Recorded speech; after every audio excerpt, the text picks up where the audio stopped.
चला तर मित्रांनो, आज आपण गुढीपाडवा बद्दल जाणून घेऊया। हा सण महाराष्ट्रात खूप धूमधडाक्यात साजरा केला जातो।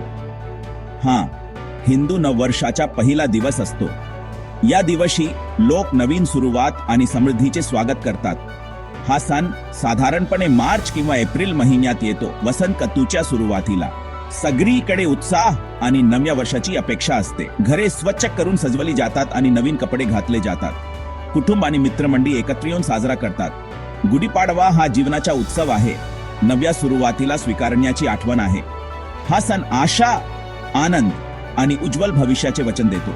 रंगीबेरंगी रंग, पारंपरिक पदार्थ आणि उत्साही वातावरण हे सगळ्यांसाठी खूप खास बनवतात।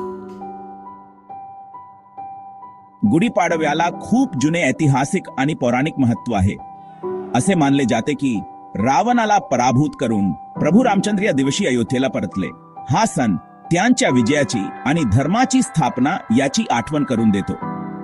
दुसरी आख्यायिका शालिवाहन राजवंशाशी जोडलेली आहे। असे म्हणतात की शूरयोद्धा राजा शालिवाहन यांनी या दिवशी एक महत्त्वपूर्ण विजय मिळवला।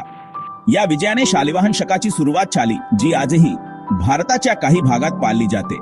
या आख्यायिका वाईटावर चांगल्याचा विजय आणि धैर्य आणि नीतिमत्तेचे महत्त्व अधोरेखित करतात। गुढीपाडवा आपल्या जीवनात ही मूल्ये राखण्याची आठवण करून देतो। गुढीपाडव्याला धार्मिक आणि सांस्कृतिक दृष्ट्या खूप महत्त्व आहे। हा सण पिढ्यानपिढ्या चालत आलेल्या विविध विधी आणि रीतिरिवाजांचा साजरा केला जातो। पुढील वर्ष समृद्ध व्हावे यासाठी आशीर्वाद घेण्याचा आणि आध्यात्मिक चिंतनाचा हाकार असतो। गुढी सणाचे प्रमुख प्रतीक विजय, समृद्धी आणि आनंदाचे प्रतीक आहे।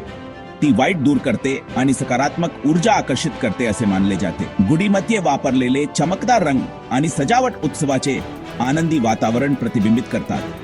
कुटुंब एकत्र येऊन पारंपरिक प्रार्थना करतात आणि त्यांच्या आशीर्वादाबद्दल कृतज्ञता व्यक्त करतात। उत्साही वातावरण लोकांना त्यांच्या सामायिक वर्षाच्या उत्सवात एकत्र आणते। गुढी हे गुढीपाडव्याचे सर्वात महत्त्वाचे प्रतीक आहे।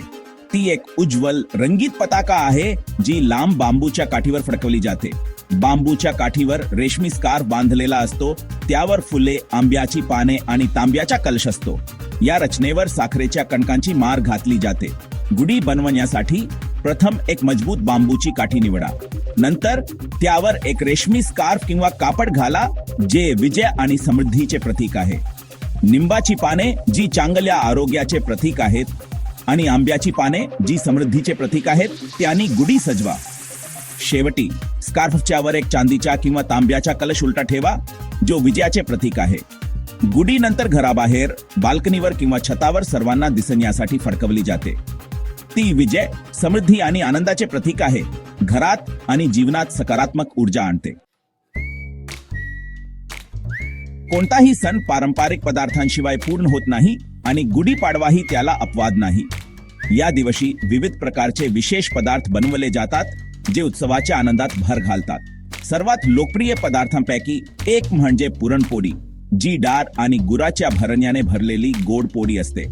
दुसरा आवर्जून खाण्यासारखा पदार्थ म्हणजे श्रीखंड, जो एक मलाईदार आणि चवदार दह्यापासून बनवलेला गोड पदार्थ आहे। हे पदार्थ केवळ स्वयंपाकाचे आनंद नाहीत, तर त्यांना सांस्कृतिक महत्त्वही आहे, जे समृद्धी आणि आनंदाचे प्रतीक आहेत।